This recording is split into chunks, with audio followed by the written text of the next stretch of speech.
वृंदावन बिहारी लाल की जय। अथ ध्यानम कस्तूरी तिलकं ललाट पटले वक्षस्थले कौस्तुभम् नासाग्रवरमौक्तिकं करतले मेरुकरे कंकरम् सर्वांगे हरिचन्दनं सुललितं कंठे च मुक्तावली गोपास्त्रे परिवेष्टितो विजयते गोपाल चूड़ामणि। बोले श्रीमद्भागवत महापुराण की जय।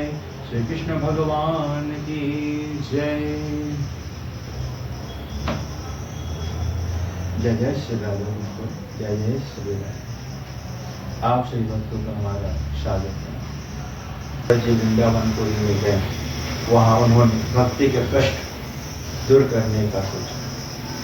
वे उनका कष्ट दूर करने के सोचे, इसके लिए वे नींद से जगाने का प्रयत्न करने लगे, मौत के मुंह से बाहर लाने का वह प्रयत्न करने लगे। वह शंख की ध्वनि करने लगे, घंटी बजाने लगे। इतनी शंख की ध्वनि इतनी जोर से बजाई विष्णु भगवान को, परंतु उन बालक का नींद नहीं उठे। वह नींद से नहीं उठे, ज्ञान वैराग्य नींद से नहीं। अब देवर्षि नारद जी ने क्या कहा, घंटी बजा लिए, संग भी कर बजा लिए, अब क्या किया जाए, क्या बजाए, बजाने कुछ बचा ही नहीं। माता तो माँ क्या करें क्या करें। अब उन्हें विचार आया, क्या करें, इससे ही कुछ बन पाएगा। गायत्री मंत्र पढ़ने लगे, कहने लगे क्या, ओम भूर्भुवः स्वः तत्सवितुर्वरेण्यं भर्गो देवस्य धीमहि धियो यो नः प्रचोदयात्। आप भी कहिए गायत्री माता जी का गायत्री मंत्र का नाम चाहिए। ओम भूर्भुवः स्वः तत्सवितुर्वरेण्यं भर्गो देवस्य धीमहि धियो यो नः प्रचोदयात्। ओम भूर्भुवः स्वः तत्सवितुर्वरेण्यं भर्गो देवस्य धीमहि धियो यो नः प्रचोदयात्। इतने मन से, इतने शिद्दत से देवर्षि नारद जी ने यह गायत्री मंत्र का जाप किया, पाठ किया। सुन करके गायत्री माता प्रसन्न हो गई। गायत्री माता आ गई, बोलने बताओ बस देवर्षि नारद जी, आज आपने हमें याद किया। देवर्षि नारद जी ने कहा, नहीं माता, बस मंत्र पढ़ रहे थे, बालक को जगा रहे थे आप। माता ने चलो चले। अब देवर्षि नारद जोर जोर से अपनी माँ को सोचने लगे, अब करे तो करे इनको कैसे कलयुग के मोह से बाहर निकले। कलयुग से जो रहा था उन्हें मोह माया पड़ गए थे ना, ज्ञान और वैराग्य। देख लीजिए, ज्ञान और वैराग्य को मौत के मुंह से निकालने के लिए ज्ञान भी नहीं काम आ रहा है। एक का नाम वैराग्य, किसी चीज का वैराग्य नाम से कुछ असत कर्म भी करना पड़ता है। ज्ञान की प्राप्ति करनी पड़ती है, वैराग्य को करना पड़ता है, तब जाकर भगवान श्री कृष्ण भी जय जय श्री राम, तब जाकर भगवान श्री कृष्ण जब हमें ज्ञान की प्राप्ति वैराग्य हम कर लेते हैं। अभी के युग में तो ज्ञान की प्राप्ति है, थोड़ा हिंदी जान लेना, थोड़ा संस्कृत जान लेना, अंग्रेजी जान लेना, संसार चलाने का, किसी को ज्ञान मानते हैं। किसी को इंग्लिश नहीं आती, अंग्रेजी नहीं आती, अरे तुम पढ़े लेकिन तुम अनपढ़ हो, ऐसा बोलते। और जो नहीं पढ़े थे वह पढ़े लिखे साहबों से कहते हैं, अरे इतना सम्मान से बात करते हैं जो अनपढ़ लोग रहते हैं, और जो अपने आप को ज्ञानी मानते हैं वो उनको तुम कह के बात करते हैं, तुम अनपढ़ हो यह कहते हैं। क्या यही होती है ज्ञानी आदमी का जो है भविष्य? ऐसा तो क्या है? हमारे हिसाब से तो जो नहीं पढ़ा लिखा है वह उनका सम्मान कर रहे हैं, जो पढ़ा लिखा है और उन्हें तुम शब्द से बात कर रहे हैं, उनसे बड़े। बोलो जय जय श्री राधे। यह बस केवल कलयुग में ही देखा जा सकता है। कहाँ सत्य, कहाँ त्रेता, कहाँ द्वापर। सत्युग में सत्य बोलते हैं, इसलिए सत्युग। त्रेता में राम जी हैं, वहाँ कोई प्राण जाए पर वचन न जाए। द्वापर आए, विष्णु के लीला,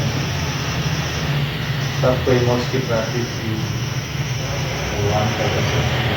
और कलयुग में किनका दर्शन करेंगे?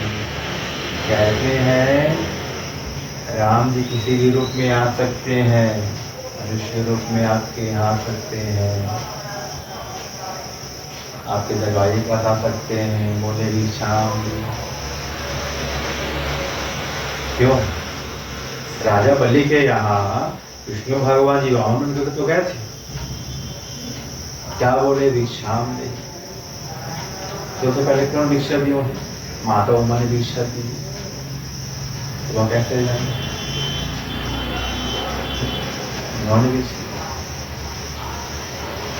इसी प्रकार भगवान कोई भी रूप धर कर आ सकते हैं आपके यहाँ, इसलिए सभी तिथियों का आदर सम्मान करें।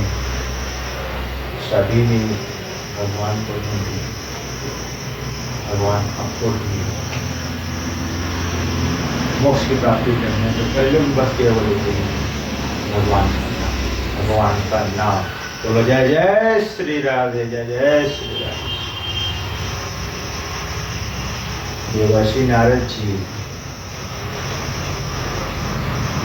नारद जी गायत्री मंत्र का जाप किए, पाठ किए, परंतु वह ज्ञान और वैराग्य नहीं उठे। अब अपने माथे को ठोकने लगी कि क्या करे। उसी समय देवर्षि नारद जी बाहर में थे। उसी समय वहाँ पर श्री सनक, सनंदन, सनातन, सनत कुमार, इन 4 ब्राह्मण भाइयों का वहाँ आगमन हुआ। देवर्षि नारद जी ने देखकर प्रणाम किए और संसारी ऋषियों ने आशीर्वाद प्रदान किए। बोले हे देवर्षि नारद जी, आप इतने चिंतित में, वो भी वृंदावनपुरी में अपने भगवान के धाम में आप दुखी, ये कैसे हो सकता है? कहने लगे प्रभु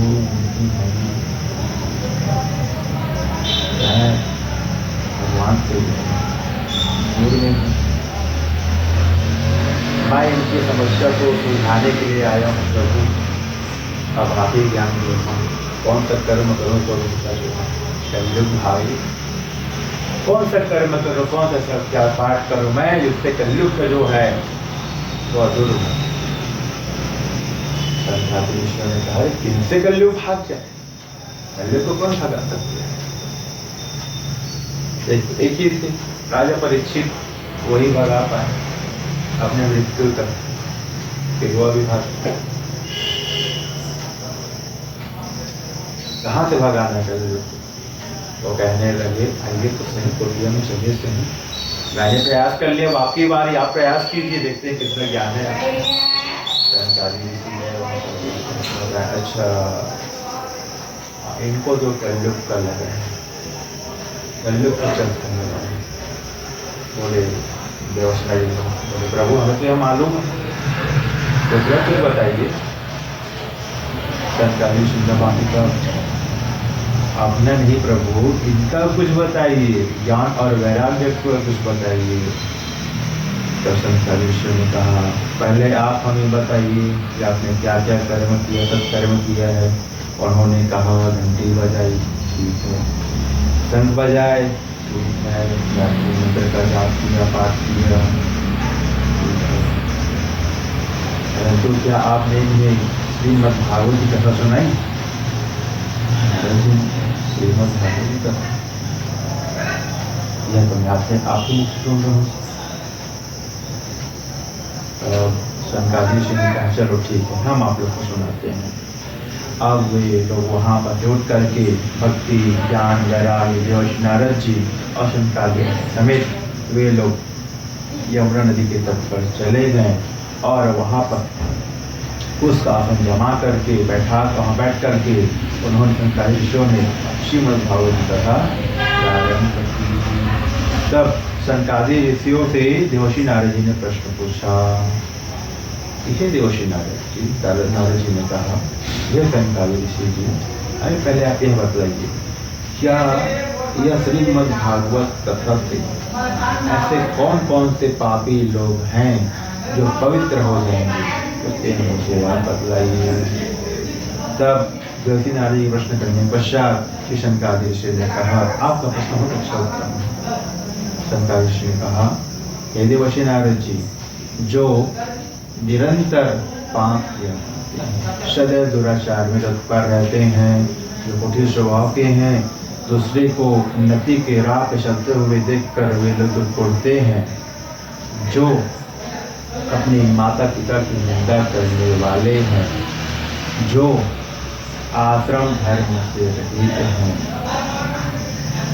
जो काम परायण, काम में जो अपना आलसीपन दिखाता है, ऐसे सभी लोग यह श्रीमद् भागवत सप्ताह ज्ञान यज्ञ के द्वारा ये लोग इस मोक्ष की प्राप्ति कर सकते हैं। सुनने से सप्ताह ज्ञान यज्ञ, सप्ताह 7 दिन पश्चात श्रवण करने के पश्चात जो ज्ञान का यज्ञ होता है, इस यज्ञ को करके वे लोग जितने पापी लोग हैं वे सब इस कलयुग में से इसके यज्ञ करने से वे लोग मोक्ष की प्राप्ति कर सकते हैं।